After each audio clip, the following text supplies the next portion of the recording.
नमस्कार। आज का टॉपिक है एक्जिमा एंड सोरियासिस।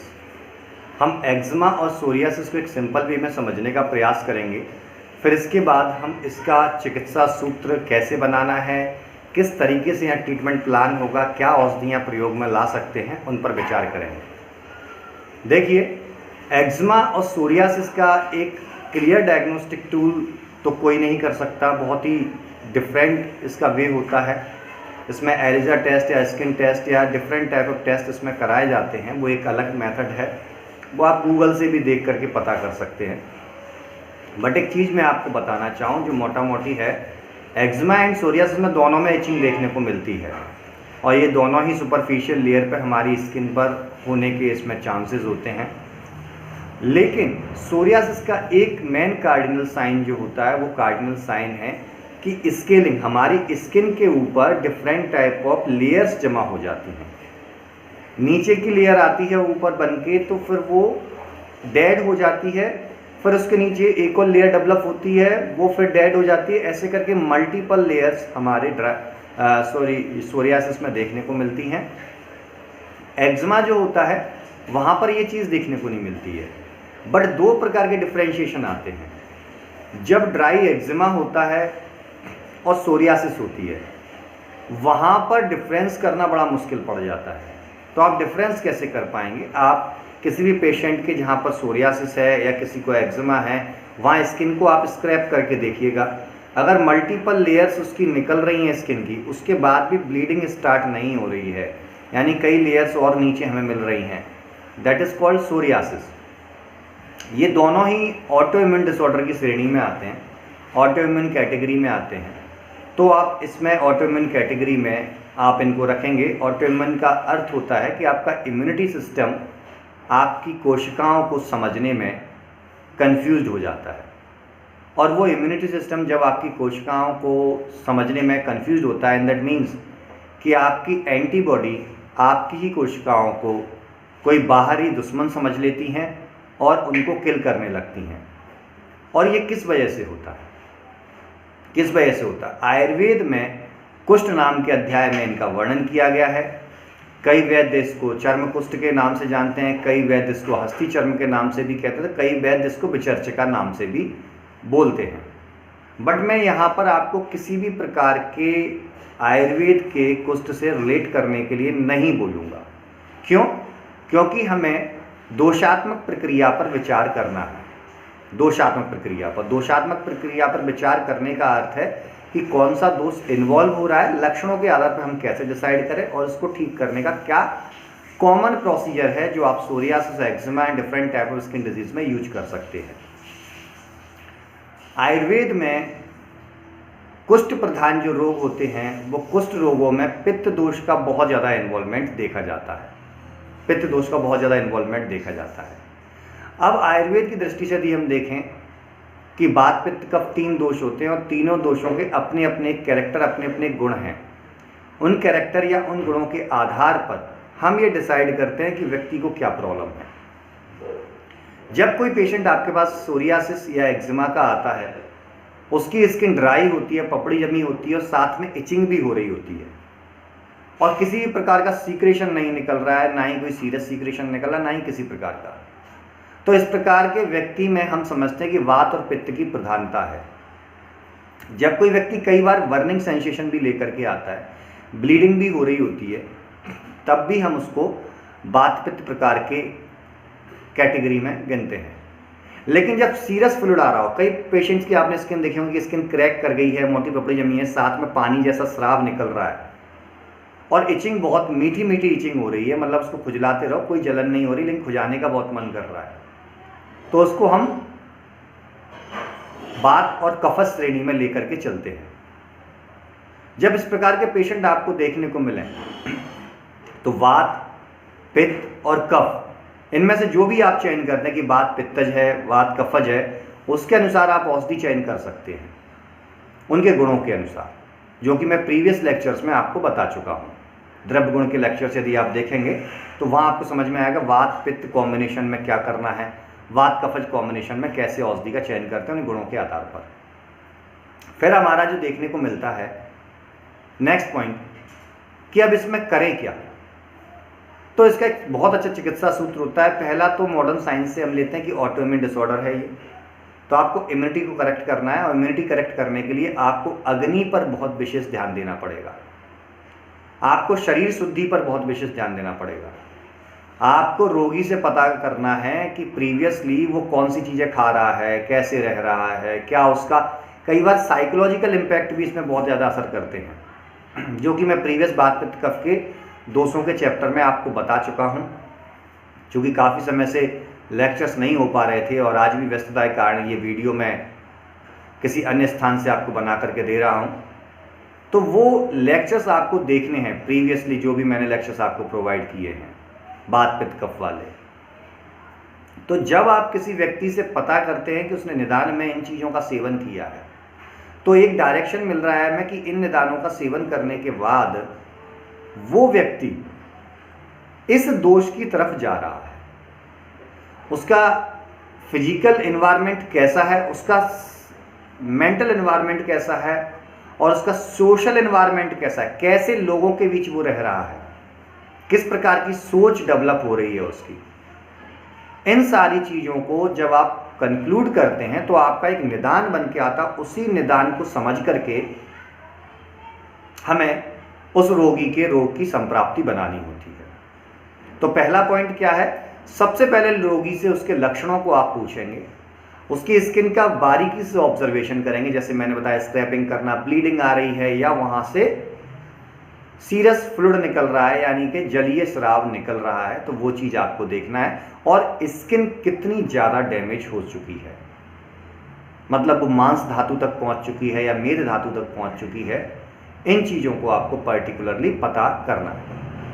फिर उसके बाद आपको उसके निदानों को पता करने के लिए क्वेश्चन आंसरिंग करनी है कि पेशेंट को डायबिटीज़ है, हाइपरटेंशन है, स्ट्रेस तो नहीं लेता है, नींद कैसी आती है, खाना कैसा खाता है, भूख कैसी लगती है, पेट कैसा साफ होता है, यूरिन कितनी बार जाता है, उसकी स्किन से स्वेटिंग होती है या नहीं होती, कहीं वो इंडस्ट्रियल एरिया में तो नहीं रहता है, कहीं उससे किसी पर्टिकुलर चीज़ से एलर्जी तो नहीं है, किसी को सोप से एलर्जी होती है, किसी को सीमेंट में काम करने वाले, सीमेंट इंडस्ट्री में काम करने वाले मज़दूरों को एक्जिमा बहुत ज़्यादा और सोरियासिस बहुत ज़्यादा देखने में मिलती है।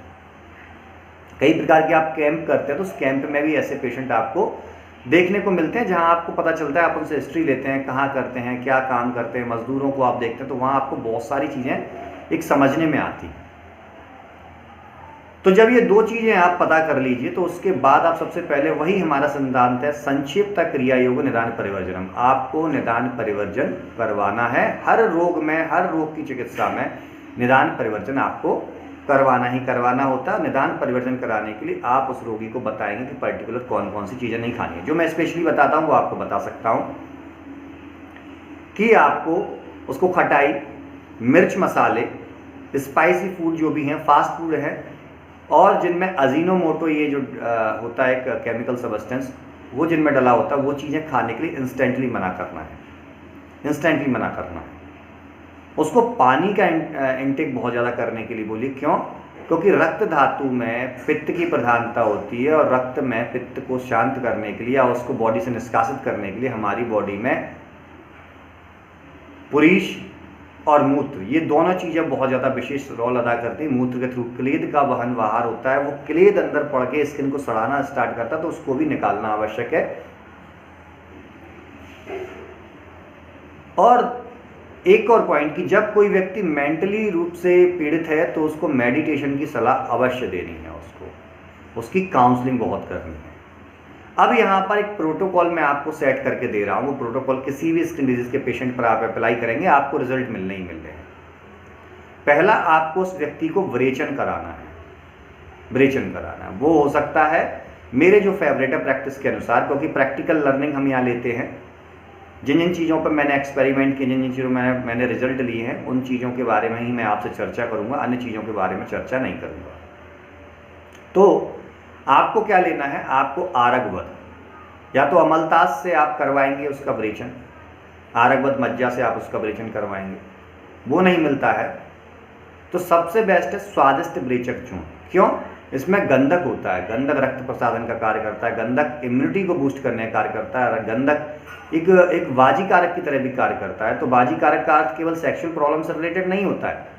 बाजी कारक का अर्थ होता है कि रस से पर्यंत शुक्र धातु तक सप्त धातुओं को पोषित करने वाले, क्योंकि रसायन का काम करने वाला।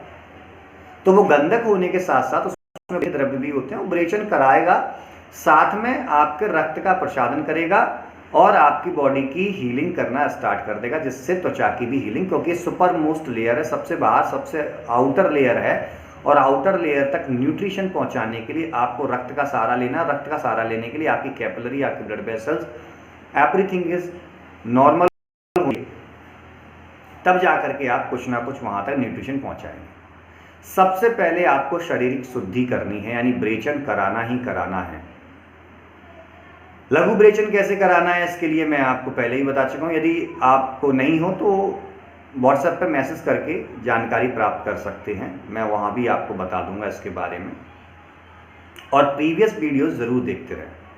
जब आप उसको ब्रेचन करा देते हैं तो कुछ मेडिसिन है, इन मेडिसिन के नाम मैं बताऊंगा, अंदर की डिटेल आपको पता करनी है, क्योंकि अब प्रत्येक लेक्चर में इतना हम आगे बढ़ के आ चुके हैं कि प्रत्येक लेक्चर में कुछ ना कुछ आपके लिए होमवर्क छुपा होगा। तो इसका होमवर्क यही है कि जो औषधियाँ मैं आपको बता रहा हूँ उनके अंदर की रसगुण विरूपक निकाल के आपको हर दोष के अनुसार उसका विवरण लिखना है और व्हाट्सएप पे सेंड करना है। तो वहाँ पर आपको महामंजिष्टादि क्वाथ, जो मेरा फेवरेट है, वो आप लेंगे 20 ml बिफोर फूड बीडी, गंधक रसायन टैबलेट 2 बीडी और आरोग्य वर्धनी बटी 2 बीडी। इसका प्रयोग यदि किसी व्यक्ति को ड्राई एक्जिमा, ड्राई सोरियासिस है तो पंचतिक्त घृत का प्रयोग करना है, गुग्गुलू का नहीं कीजिए। गुग्गुलू भी रिजल्ट देगा, ऐसा नहीं गुग्गुलू रिजल्ट देना, लेकिन पंचतिक्त घृत गुग्गुलू थोड़ा लेट इफेक्ट दिखाता है। पंचतिक्त घृत गुग्गुलू बहुत देर से रिजल्ट दिखाता है इन कंपैरिजन टू पंचतिक्त घृत, तो आपको पंचतिक्त घृत का प्रयोग करवाना है। इसके अलावा भी कई औषधियां हैं जिसमें मैं हमेशा बोलता हूं कि तिक्त रस प्रधान औषधियां आप त्वचागत रोगों में, रक्तज व्याधियों में, ज्वर व्याधियों में, आमज व्याधियों में आपको प्रयोग करना है। इम्यूनिटी बूस्ट करने के लिए आप अमृतोत्तरम कषायम का प्रयोग करेंगे। आपको अग्नि पर काम करना पड़ेगा। जब भी आमज व्याधि का नाम आता है तो आपको अग्नि पर कार्य करना होता है। जैसा कि मैंने पूर्व में आपको बताया है कि हमारे शरीर में जो भी बन रहा है वो हमारी आंतों के द्वारा हमारे रस धातु में, रस धातु से रक्त धातु और अन्य धातु में परिणत होता है। इसी प्रकार हमारी बॉडी की सारी चीजें, बी लिम्फोसाइट चाहे टी लिम्फोसाइट या कुछ भी इम्यूनिटी सिस्टम का आप ले लीजिए, वो हमारे धातु पोषण क्रम के थ्रू ही बनता है। धातु पोषण क्रम को जब तक आप करेक्ट नहीं करेंगे तब तक आपको रिजल्ट नहीं मिलने वाले हैं। तो महामंजिष्टादि काढ़ा, सारेवाद्या शब्द का भी आप प्रयोग करवा सकते हैं। आप पंचतिक्त घृत का प्रयोग कराना है जहां रुक्ष बहुत ज्यादा चीजें हो रही हैं और जहां पर किसी को ब्लीडिंग यानी कि घाव बहुत ज्यादा हो गए हैं, वहां आप मुलेठी चूर्ण का प्रयोग कर सकते हैं इंटरनली खिलाने के लिए।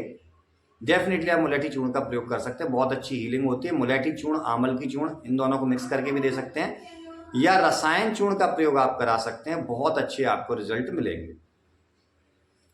अब जब बात जो नेक्स्ट हमारी आती है कि ये सारी चीजें हम कर लेंगे तो हम इम्यूनिटी को कैसे बूस्ट करेंगे। आयुर्वेद में इम्यूनिटी को बूस्ट करने के लिए कई प्रकार की मेडिसिन है, जहां मैं सबसे ज्यादा प्रयोग करता हूं अमृतोत्तरम कषायम का, मैं प्रयोग करता हूं गिलोय घनवटी का। ये दोनों मेरी फेवरेट रही हैं। अगर ये नहीं होती तो गुडुची का मैं प्रयोग करता हूं। एक तो तिक्त रस प्रधान है, साथ में ये बहुत ज्यादा बेनिफिट देती हैं, हमारे शारीरिक चीजों को, हमारे शरीर को सपोर्ट करती हैं।